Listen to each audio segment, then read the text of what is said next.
Hello everyone, welcome back to my channel. आज हम जो ड्रामा का एक्सप्लेनेशन देखने वाले हैं उसका नाम है स्ट्रॉन्ग गर्ल नामसून। ये शो 2017 में आई हुई स्ट्रॉन्ग गर्ल बॉन्गसोन का स्पिन ऑफ है। कहानी की शुरुआत मंगोलिया में होती है। साल था 2013 और हमें एक कुश्ती का कंपटीशन दिखाया जाता है जहां एक पहलवान अपनी ताकत से सभी को हरा देता है। पर अब अगली दावेदार तेत्संग नामक एक छोटी सी लड़की थी। उसे देख वहां मौजूद सभी लोग उसका मजाक उड़ाते हैं। पर जैसे ही तेत्संग उस पहलवान को एक उंगली से उठा लेती है और दूर फेंकते हुए कुश्ती का ये कंपटीशन जीत लेती है, सभी लोग खुशी से उसका नाम लेते हैं और एपिसोड 1 की शुरुआत होती है जिसका नाम बर्थ ऑफ स्ट्रॉन्ग गर्ल है। उसी समय सियोल में नामसून के पिता यानी गांग बोंगो एक जर्नलिस्ट को बता रहे थे कि उसने नामसून को मंगोलिया में ही खो दिया था।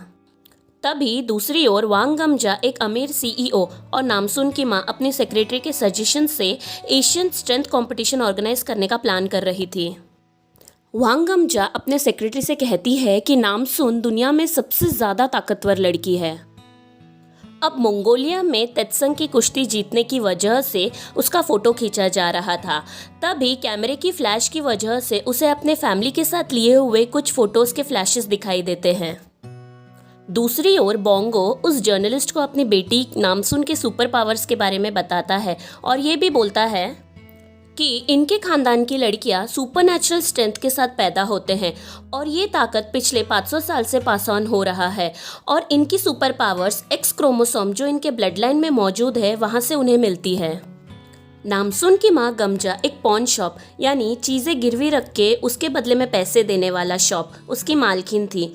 उसी वक्त दो आदमी गमजा के पास एक तलवार लेके आते हैं और बोलते हैं कि ये तलवार ऐतिहासिक है और इसे गिरवी रखने के बदले वो उन्हें पैसे दे। पर गमजा कहती है कि वो इस तलवार का चेक एक स्पेशलिस्ट से करवाएगी और उसके बाद वो उन दोनों को पैसे देगी। वो दो आदमी गमजा के पैरों पे गिर जाते हैं और रोते हुए कहते हैं कि कल उसकी बीवी का ऑपरेशन है, इसलिए वो उन्हें पैसे दे। गमजा काफ़ी इमोशनल और सबकी मदद करने वाली औरत थी। गमजा जब तिजोरी खोल के उन दोनों को पैसे देती है तभी ये दो लोग तिजोरी में रखा हुआ बहुत सारा कैश देख लेते हैं और गमजा को सारे पैसे उनको देने की धमकी देते हैं और साथ ही में गमजा को बेवकूफ़ बोलते हैं। गमजा जैसे ही बेवकूफ़ शब्द सुनती है तो उसे काफ़ी गुस्सा आता है और वो उन दोनों को आसानी से उलट पलट करके वहाँ से बाहर फेंक देती है। ये देखते हुए हमें गमजा की ताकत का अंदाज़ा तो लग जाता है। दूसरी ओर जर्नलिस्ट के साथ बात करते हुए बोंगो बोलता है कि पहले गमजा हैंगओवर सूप की दुकान चलाती थी। वो कहता है कि गमजा हमेशा यूनिक सोचती थी जिसके वजह से उसका बिजनेस सक्सेसफुल था। जैसे कि वो कुछ लोगों को हायर करके उन्हें पैसे देती है और वो उनसे कहती है कि इन पैसों में उन्हें टैक्सी से उसके रेस्टोरेंट पहुंचना है और पूरे ट्रैवलिंग के दौरान ड्राइवर से ये कहना है कि उसकी रेस्टोरेंट में सबसे बेस्ट हैंगओवर सूप मिलता है। इस प्लान के वजह से उसका बिजनेस तो हिट होता है और वही नहीं, वो जो भी बिजनेस करती है वो हमेशा सक्सेसफुल था। अब गमजा का कैश और फाइनेंस बोंगो हैंडल करता था और इसी बीच दोनों में प्यार हो जाता है। गमजा बोंगो को प्रपोज करती है और उसे फुल टाइम हाउस हस्बैंड रहने बोलती है। बोंगो को हमेशा से फोटोग्राफर बनना था तो गमजा उसे कहती है कि वो उसके पैशन यानी फोटोग्राफर बनने में पूरा मदद करेगी, सिर्फ उसके बदले में उसे एक बेटी चाहिए। बोंगो मान जाता है और दोनों की शादी हो जाती है। शादी की पहली रात गमजा बोंगो को उसके पावर्स दिखाती है। उसके पावर्स देखने की वजह से बोंगो काफ़ी चौंक जाता है और साथ ही में डर भी जाता है। कुछ साल बाद उन्हें ट्विंस होते हैं, बॉय एंड गर्ल। लड़की का नाम नामसून था और लड़के का नाम नामिन था। नामसून बिल्कुल अपनी माँ के जैसे बहुत स्ट्रॉन्ग थी। कुछ सालों बाद बोंगो नामसून को मंगोलिया घुमाने लेके जाता है और वो वहाँ पे खो जाती है और इसी कारण के वजह से बोंगो और गमजा के बीच में तलाक हो जाता है। इसी बीच मंगोलिया में तेत्सन यानी नामसून अपने एडॉप्टिव माता पिता से पूछती है कि वो उन्हें कैसे मिली थी। वो दोनों बोलते हैं कि एक दिन वो घोड़े पे रोते हुए अप्पा अप्पा चिल्लाते हुए वहाँ पर आती है और उन दोनों को ऐसा लगता है कि अप्पा उस घोड़े का नाम था। उन दोनों का कोई बच्चा नहीं था, इसलिए उन दोनों को लगता है कि तेत्सुन ज़रूर ही भगवान की तरफ से उनके लिए एक तोहफा है। वो दोनों नामसून को बचपन में उस वक्त के पहने हुए कपड़े और कुछ सामान दिखाते हैं, जिसे देख के नामसून को उन कपड़ों में मेड इन कोरिया का स्टिकर दिखता है। वो सोचती है कि शायद वो साउथ कोरिया से बिलोंग करती है। अब वो टीवी पे साउथ कोरिया के शोज और म्यूजिक सुनती है और इसी बीच उसे खुद का नाम कांग नामसुन है ये याद आता है। नामसुन उसके मंगोलियन माता पिता से कहती है कि वो बहुत सारे पैसे कमाएगी और कोरियन लिखना पढ़ना सीखेगी और उसके बाद वो कोरिया चले जाएगी। नामसुन कोरियन लिखना पढ़ना शुरू करती है और उसके बाद हमें उसके बड़े होने का सीन दिखाया जाता है। अब प्रेजेंट टाइम में कोरिया में स्ट्रेंथ कंपटीशन चल रहा था। एक लड़की जिसका नाम वाजा था वो स्ट्रेंथ कंपटीशन जीत जाती है, जो कि इतने सालों में पहली बार हुआ था। गमजा को लगता है कि ये ज़रूर उसकी बेटी नामसुन है। वो वाजा को लंच पे लेके जाती है, जहां वो वाजा से कुछ सवाल करती है, जैसे कि वो इतने साल कहाँ थी। वाजा कहती है कि वो मंगोलिया से 5 साल की उम्र में रिटर्न आई थी और वो 18 साल की उम्र तक अनाथ आश्रम में रहती थी, पर अब वो कंस्ट्रक्शन साइट में काम करती है। ये सब सुन के गमजा को पक्का लगता है कि ये लड़की ज़रूर नामसुन है और वो वाजा को अपने घर लेकर जाती है। पर इन सब के बीच बोंगो को अभी भी लगता है कि ये लड़की उनकी बेटी नामसुन नहीं है। अब जल्द ही वाजा की हरकतों की वजह से हमें समझ जाता है कि वो नामसुन होने का नाटक कर रही थी।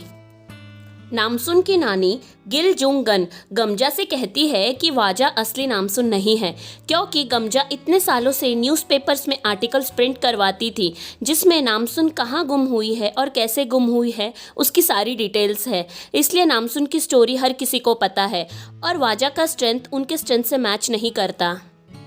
फिर भी गमजा को ऐसे लगता है कि वाजा ही असली नामसुन है। तभी बोंगो बोलता है कि नामसुन के पैरों पे एक निशान है, बचपन में छत से कूदने पर वो निशान बना था। ये बात सुन के दोनों में थोड़ी कहासुनी हो जाती है और इसमें बोंगो कहता है कि तुमने नामिन पे भी कभी ध्यान नहीं दिया, तुमने सिर्फ उसे खिलाते खिलाते मोटा कर रखा है।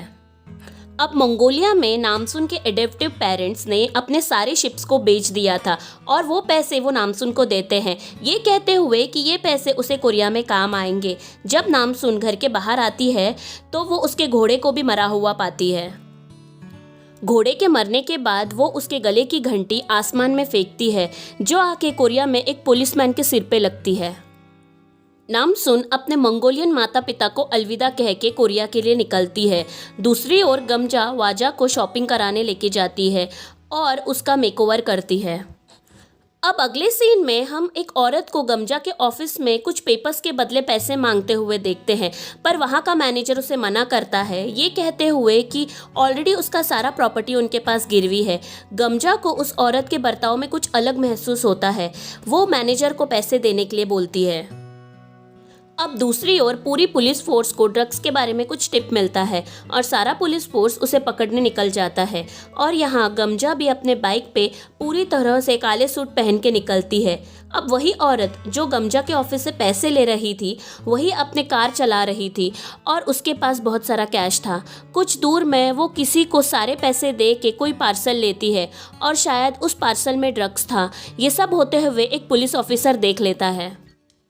वो उनका पीछा करता है, पर जब वो औरत की गाड़ी का बैलेंस बिगड़ जाता है तो वो पुलिस ऑफिसर ड्रग डीलर्स का पीछा करने के बजाय उस औरत को सेव करने का डिसाइड करता है। वो उस औरत को तो सेव करता है पर ड्रग डीलर्स की गाड़ी आगे निकल जाती है। उसके बाद वो कंट्रोल रूम में फ़ोन करके उस औरत की कार को सीज करने का रिक्वेस्ट करता है। उसी वक्त वांग गमजा ड्रग डीलर्स का पीछा करती है और वो उनको पकड़ भी लेती है। जब वो उन ड्रग डीलर्स को पीट रही थी और एक हाथ से कार को उठा रही थी, तब पीछे से एक पुलिस ऑफिसर देख लेता है और वो काफ़ी चौंक जाता है। ये वही पुलिस ऑफिसर है जिसको नामसुन के घोड़े की घंटी लगी थी और जो हमारे शो का हीरो है, जिसका नाम है कांग ही शिक। अब वापस पुलिस स्टेशन में पुलिस को मंगोलिया से ड्रग्स फ्लाइट्स में आने की खबर मिलती है। सभी पुलिस एयरपोर्ट के लिए रवाना होते हैं। नामसुन भी मंगोलिया से वही फ्लाइट पे आने वाली थी। दूसरी ओर हमें एक अमीर आदमी का इंट्रोडक्शन दिया जाता है जिसका नाम रूशियो था। उसके वाइब्स देखते हुए तो हमें विलन वाली फीलिंग ही आ रही थी। अब जब पुलिस एयरपोर्ट पहुंचती है तो उन्हें वहां पता चलता है कि मंगोलिया से आने वाली फ्लाइट में कुछ गड़बड़ है, वो स्लो नहीं हो पा रहा है। दूसरी ओर गमजा वाजा के रूम में जाती है, दोनों बातें करते हैं। उतने में ही वाजा पूछती है कि वो बचपन में कितनी स्ट्रांग थी। तभी गमजा बोलती है कि उसने बचपन में एक हाथ से कार उठाया था।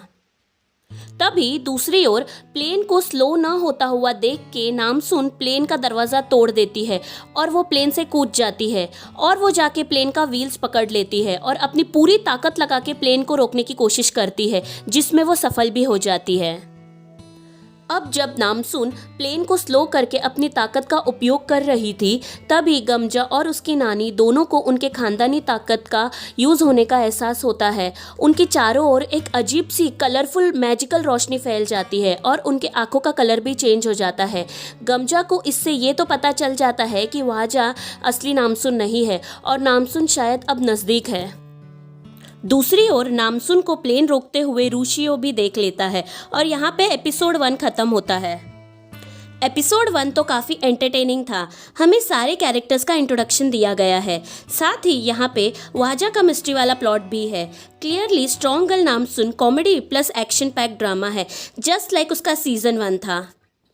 वीडियो देखने के लिए थैंक यू फ्रेंड्स। अगर आपको ये वीडियो पसंद आया होगा तो ज़रूर इस वीडियो पे लाइक, शेयर और कमेंट कर दीजिएगा। मिलती हूँ मैं आपको अपने नेक्स्ट वीडियो में, तब तक के लिए बी हैप्पी, बाय बाय।